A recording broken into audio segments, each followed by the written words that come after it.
So I hope you'll forgive me if I'm a little frustrated that some of us are choosing to ignore Donald Trump's gross incompetence while asking Kamala to dazzle us at every turn. I hope that you'll forgive me if I'm a little angry that we are indifferent to his erratic behavior. All right, guys, buckle up, because this isn't just another political moment. This is Michelle Obama dropping a nuke on Donald Trump's entire brand. Some folks still want to ignore Trump's chaos while expecting Kamala to perform miracles. But Michelle just said, enough is enough. She came out swinging, and it wasn't a light tap. It was a bulldozer straight through Trump Tower. His ego shattered into confetti. This wasn't a clapback. This was a demolition job, a 5-alarm political barbecue. And Trump? He's the main course getting grilled to ashes. Someone who has seen the presidency up close and personal, let me share with you what I've learned about this job. We also need someone who is steady and measured, because when making life or death, war or peace decisions, a president just can't pop off or lash out irrationally. No, we need an adult in the White House. I guarantee you. Let's be real. Michelle doesn't usually step into the political WWE ring. She's not here to throw chairs or chase headlines. But when the circus gets too loud and the clowns get too bold, she steps in, calm as ever, pie in hand, and sets the room straight. She laid out what leadership really means: steadiness, maturity, and judgment. No lashing out, no popping off at 3 a.m. on social media. Her message was clear. We need an adult in the White House, not a tantrum machine with a Twitter account. It's erratic and threatening.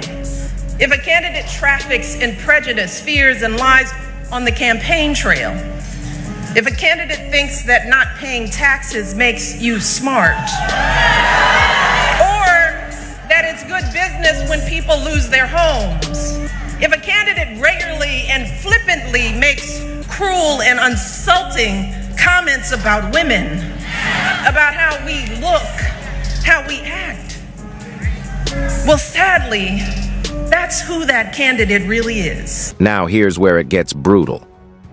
Michelle didn't just call out Trump's behavior, she held up a mirror. The insults, the casual cruelty, the bragging about not paying taxes, she laid it all out. And the best part? She didn't even have to raise her voice.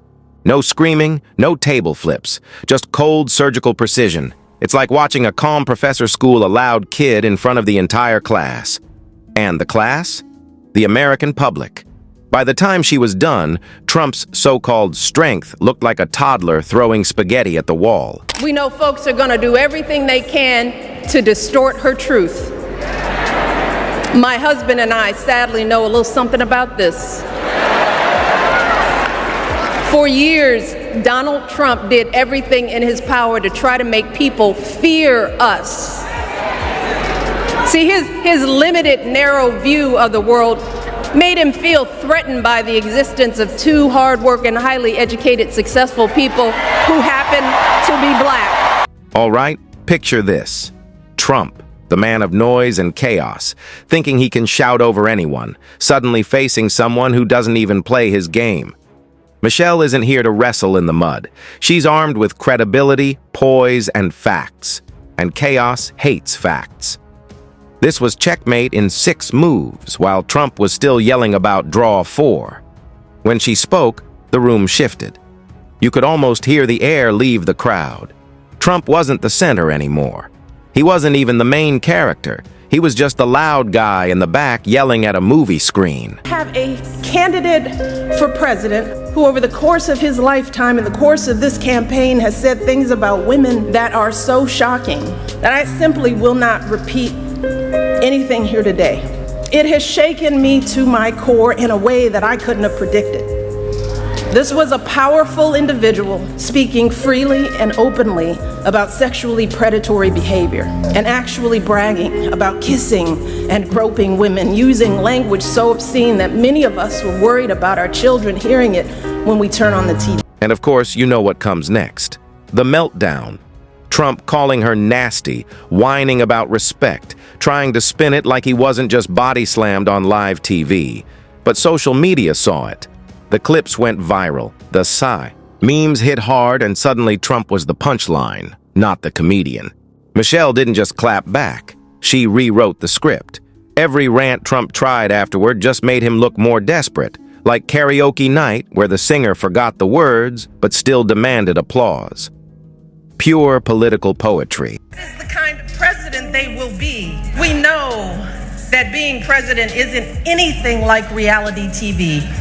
It is not an apprenticeship. And it is not just about fiery speeches or insulting tweets. It's about whether someone can handle the awesome responsibility of leading this country. And here's the thing. Michelle wasn't even talking to Trump. She was talking to the voters. That's what made it hit harder.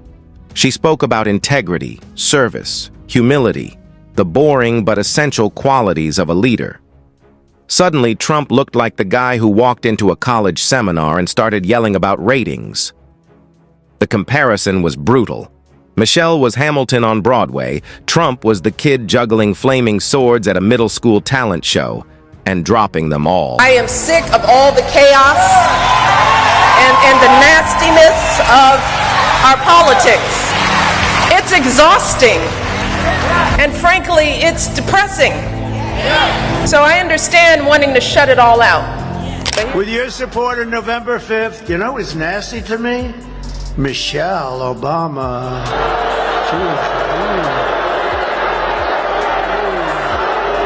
Ooh. I always tried to be so nice and respectful. Oh, she opened up a little bit of a box. She opened up a little bit of something. Oh, she was nasty. Ooh. Shouldn't be that way. That was a big mistake that she made. Every attempt Trump made to recover just dug the hole deeper. His fans spun it as fake news, bias, a setup, anything to avoid admitting what everyone just saw. But the damage was done. Michelle had stripped away the act and left the stage bare. It was like watching a magician exposed mid-trick, the illusion gone, the crowd no longer impressed. Trump thrives on chaos, but chaos only works if people still believe in the performance. Michelle made sure they did. Who's going to tell him that the job he's currently seeking might just be one of those black jobs?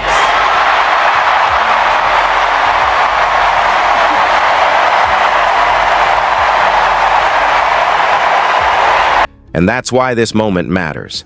Michelle didn't just roast Trump. She reminded people of what leadership should look like. She shifted the conversation from Trump's drama back to values, dignity, and actual substance. She didn't need to scream. She didn't even need to name him half the time. She just calmly dismantled his entire persona and left him shouting at shadows. Trump looked like a man shadowboxing in an empty ring, while Michelle was already smiling, waving, and moving on to the next fight. That's power. That's how you end a political circus. Back to the White House recently. You haven't been back. No. Since Wasn't invited. Ooh, shade. You know, that's a tradition. You do your official portraits. The next president is supposed to invite you back to hang them. We were never invited back. So these pictures have been done for a long, long time.